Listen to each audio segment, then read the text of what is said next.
This is Matthew Kratter's Bitcoin University, and today I want to talk about Ethereum funding global terrorism.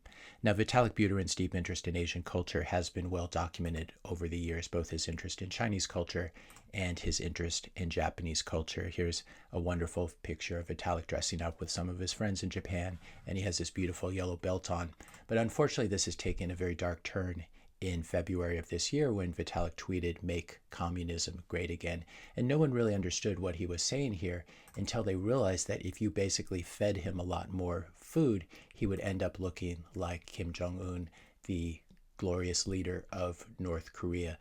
So there's now been another connection between Vitalik and North Korea. North Korea's Lazarus Group has just hacked the Bybit exchange, which I believe is in Singapore, and they have drained $1.5 billion worth of Ethereum. I believe this is the largest theft in crypto history.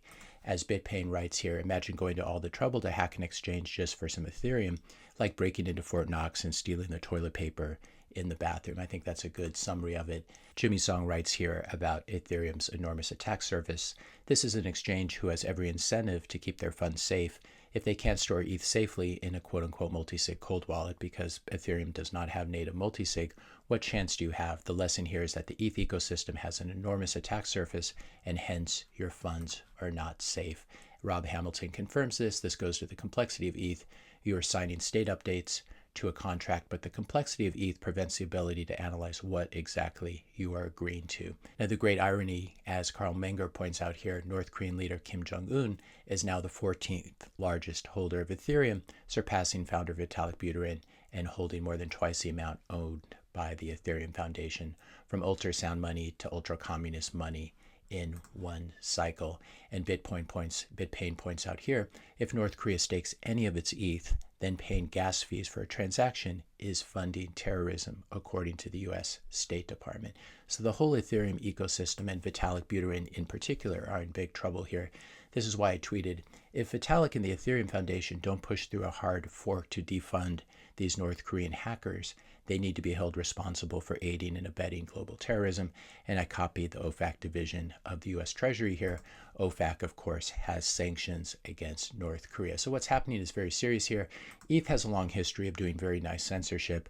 They've been censoring OFAC blocks, or blocks that contain transactions that OFAC doesn't like. In the past 30 days, they've censored 51% of their blocks. So this is already a censorship protocol.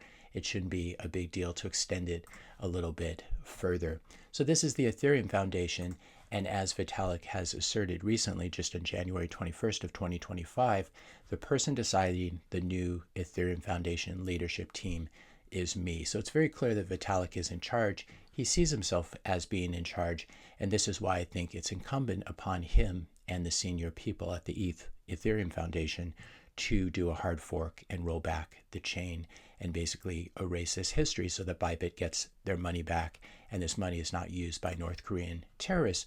And Ethereum has a long history of other types of censorship and doing hard forks to bypass transactions that have taken place. The famous DAO hack. Back in June of 2016, users exploited a vulnerability in the DAO code. This was one of the early DAOs built on Ethereum to enable them, the hackers, to siphon off 1/3 of the DAO's funds to a subsidiary account. This was ETH they were siphoning off. The Ethereum community controversially decided to hard fork the Ethereum blockchain to restore approximately all funds to the original contract. So Vitalik basically did this to make his buddies whole, and this was a very, very controversial hard fork. Those who didn't like it went along with the original chain and called it Ethereum Classic. But basically what I'm saying here is that Ethereum has a long history of censorship and doing hard forks. And so if it was worth doing a hard fork to restore funds to Vitalik's buddies, you can imagine from a national security perspective, how important it is that they do this once again. Unfortunately, when you do this a few times, it really makes the credibility of your chain plummet. So Vitalik and ETH are really between a rock and a hard spot here. Samson Mao writing, I fully support rolling back Ethereum's chain again, so the stolen ETH is returned to Bybit official, and also to prevent the North Korean government from using those funds to finance their nuclear weapons program. It must be done. Vitalik Buterin. So I think I agree with Samson there. I think it's time for Vitalik to take a long hike with his cat purse and decide whose side he is on.